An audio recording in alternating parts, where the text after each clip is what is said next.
Hello everyone. In this video, we are going to discuss some useful properties of the Pauli matrices. I'm Ricardo Gomes, professor at the Physics Institute of the Federal University of Goiás.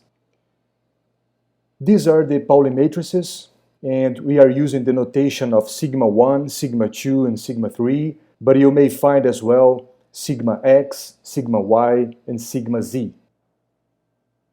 So let's start discussing an important property named the anti-commutation relations. You may ask, what is that? And it will be clear soon. First, let's calculate the square of sigma 1. Considering the rule for the product of matrices, we multiply this line by this column to obtain this element here of the resulting matrix. So it's going to be the dot product of this line and this first column, 0 multiplying 0 plus 1 multiplying 1, which is equal to 1. Let's do the same for the first line and the second column, and the result is going to be 0. The second line by the first column, and the result is 0 as well. And the second line by the second column, the result is 1. And this is the identity matrix, 2 by 2, right? We can do the same for the sigma 2. Sigma 2 squared is going to be the sigma 2 times sigma 2. And here is an introduction to complex number, if one needs a review about that. And if you do the same, first line by the first column to obtain this first element of the resulting matrix, you will get minus I squared. I squared is minus 1, so minus I squared is equal to 1. The first line and the second column results in 0. This line multiplying this column, 0 as well. And then the last term is going to be 1 minus I squared. And this is the identity matrix as well. If you do the same for the sigma 3 squared, so first line by this first column, the result is 1. This one is 0.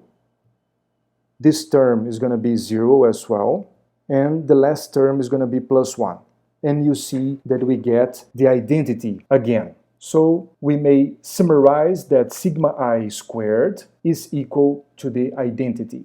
We can already conclude from this result that sigma I is its own inverse, because we know that a matrix multiplying its inverse is going to be the identity. So in this case, we have sigma I multiplied by sigma I, and this is equal to the identity. So sigma I is its own inverse. And from this result as well, we can also easily obtain the eigenvalues of the matrices sigma I, and they are plus 1 or minus 1.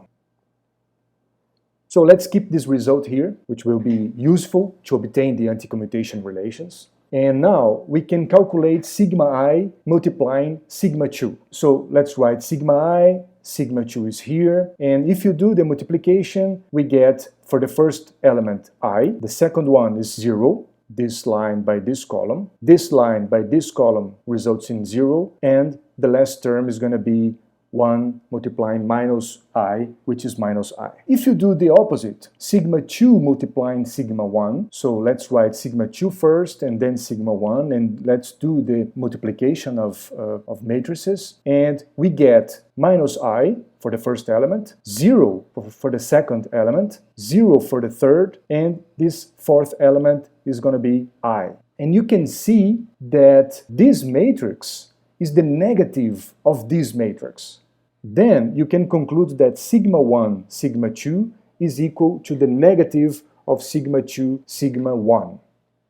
Let's keep this result here, which is clearly an anti-commutation relation between sigma 1 and sigma 2, because if you write this term on the left-hand side of this equation, and this is going to be equal to 0. This is the anti-commutation relation between sigma 1 and sigma 2. Now let's calculate the product between sigma 1 and sigma 3, which is the same procedure. So the first term is going to be 0, the second one minus 1, the third 1, and the last one is going to be 0. Sigma 3, sigma 1, the first term is 0, the second term is 1, then the next one is -1, and the last is 0. And you can see that this matrix is the negative of this matrix. So sigma 1, sigma 3 is equal to the negative of sigma 3, sigma 1. Let's keep this result here. Again, another anti-commutation relation. And let's do the sigma 2, sigma 3 and sigma 3, sigma 2. If you multiply in this order, you obtain this matrix. And if you multiply in this order, you get this result here. And you can note that this is the negative of this one. In other words, sigma 2, sigma 3 is the negative of sigma 3, sigma 2. So we have all these three relations. We can then conclude that sigma I, sigma j is equal to the negative of sigma j, sigma I, for I different to j. In other words, the Pauli matrices anticommute with each other. If we combine these two results, we obtain the following relations.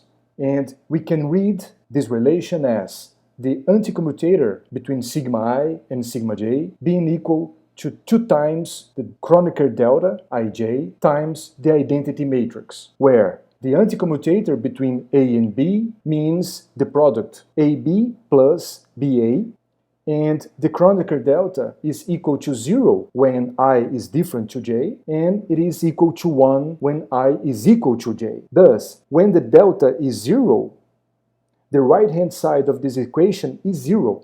And this is exactly what we have from this equation here. And when delta ij is equal to 1, this right-hand side is going to be equal to 2 times the identity. And since I is equal to j, we have on this side 2 times sigma I squared. And sigma I squared is equal to the identity. So exactly what we have from this equation here. To review properties of index notation, including about the Kroneker delta, here is a video discussing that, and the link will be at the description below. So it is also worth noting that the Pauli matrices are an example of matrices obeying the Clifford algebra, which has exactly this property. Now, the commutation relations. We will need this result, so let's keep it here. And we will again consider the product between sigma 1 and sigma 2, which results in this matrix here. But now, let's recognize it as I times sigma 3. This matrix is I times this matrix here. So sigma 1, sigma 2 is equal to I sigma 3. And if we do the same for sigma 2, sigma 3, the result is this one. We have already calculated that in a previous slide. And we can recognize it as I times sigma 1. This matrix is I times sigma 1. And we do the same for sigma 3, sigma 1, and obtain this result, which is I sigma 2. I multiplying this matrix, we have for this member negative of I squared, which is plus 1, and I multiplying this term, you have I squared, which is minus 1. So, from this equation, we can summarize it as sigma 1, sigma 2 being equal to I sigma 3. This is the second result and the third result. So, we can now write sigma 1, sigma 2 in the commutator. This is naturally sigma 1, sigma 2 minus sigma 2, sigma 1. And this is 2 times I sigma 3. Why? Because sigma I sigma j is equal to the negative of sigma j sigma I. So this term here, sigma 2 sigma 1, is the negative of sigma 1 sigma 2. So on this side we have 2 times sigma 1 sigma 2, and sigma 1 sigma 2 is I sigma 3. So this is 2 times I sigma 3. We can do the same for this. The commutator between sigma 2 sigma 3 is naturally sigma 2 sigma 3 minus sigma 3 sigma 2. And since sigma 3 sigma 2 is the negative of sigma 2 sigma 3, then on this side here we have 2 times sigma 2 sigma 3. Sigma 2 sigma 3 is equal to this result, and then we have 2 times I sigma 1. The same for this third equation. The commutator of sigma 3 and sigma 1 in this order is equal to 2 times I sigma 2. And we can write these three equations here as the commutator between sigma I and sigma j being equal to 2 times I times sigma k times the Levi-Civita symbol, the tensor epsilon I, j, k, which is plus 1 if I, j, and k is an even permutation of 1, 2, 3. So 1, 2, 3, or 2, 3, 1, or 3, 1, 2. And it is minus 1 if ijk is an odd permutation of 1, 2, 3. And it is 0 if any index is repeated. Again, to review these properties about the Levi-Civita symbol, the Kroneker delta, etc., you can check this video. Now, let's obtain the determinant of the Pauli matrices, which is very straightforward. The determinant of 2 by 2 matrix is the product of these terms subtracted by the product of these two terms. So it's going to be 0 minus 1, the negative of 1. The determinant of this one, again, 0 minus I squared, which is plus I squared, and I squared is minus 1. And here it will be minus 1 minus 0, which is minus 1. So the determinant of all Pauli matrices is equal to minus 1. What about the trace? The trace is also a scalar value. The determinant and the trace are scalar values, and the trace is the sum of the main diagonal elements. So the trace of sigma 1 is going to be 0, the trace of sigma 2 as well, and the trace of sigma 3, 1 minus 1, which is equal to 0.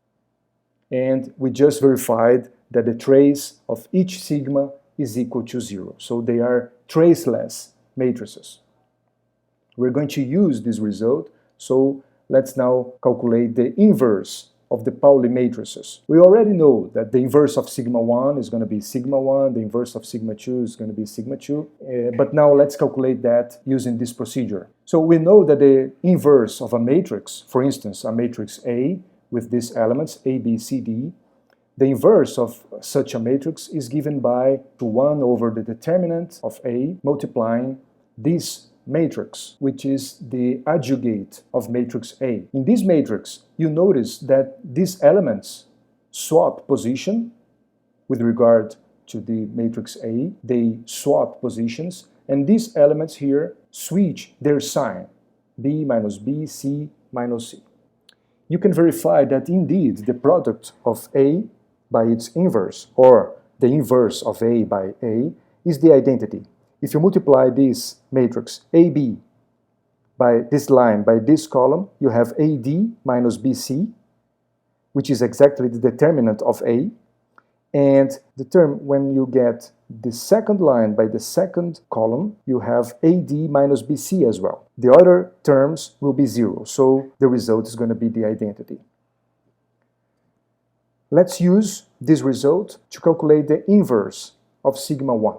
So the inverse of sigma 1 is 1 over the determinant of sigma I is minus 1, so it will be 1 over minus 1, which is minus 1. And since this is sigma 1, let's swap the positions of these two terms, which is the same, and let's switch the sign of these two terms, so minus 1, minus 1. And this is equal to 0, 1, 1, 0, and this is exactly sigma 1. The inverse of sigma 2 is 1 over minus 1, which is minus 1, and let's consider here this matrix, and let's swap this position, 0, 0, and here I and minus I, switching the signs of these two terms, and this is exactly minus I here and I, and it is equal to the sigma 2. The inverse of sigma 3 is equal to 1 over minus 1, and we have here again swapping the positions of these two terms, minus 1 and 1. And this is exactly 1, 0, 0, minus 1, which is sigma 3. So the inverse of each Pauli matrix, sigma I, is equal to sigma I. Now let's investigate the hermiticity. The notation is that the conjugate transpose of sigma 1 is denoted by sigma 1 dagger. Sigma 1 dagger is obtained calculating the transpose of sigma 1 and then considering the complex conjugate of each element. For instance, sigma 1 dagger will be this line will be this column, 0, 1, and this line will be this column, 1, 0.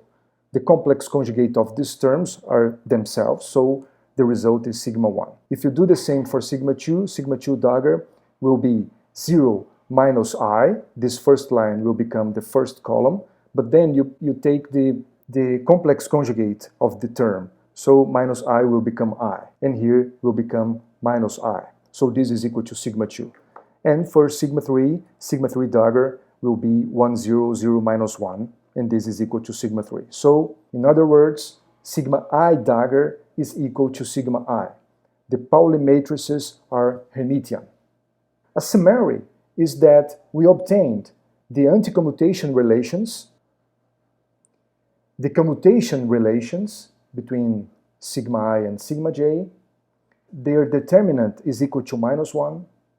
They are traceless, that the Pauli matrices are equal to their own inverse and are Hermitian. Or, in other words, they are unitary matrices, and their eigenvalues are +1 or -1. Well, thank you. These are just some of the useful properties of the Pauli matrices. Obviously, this video does not discuss all their properties. I hope this was a useful video, and to watch other videos, please subscribe.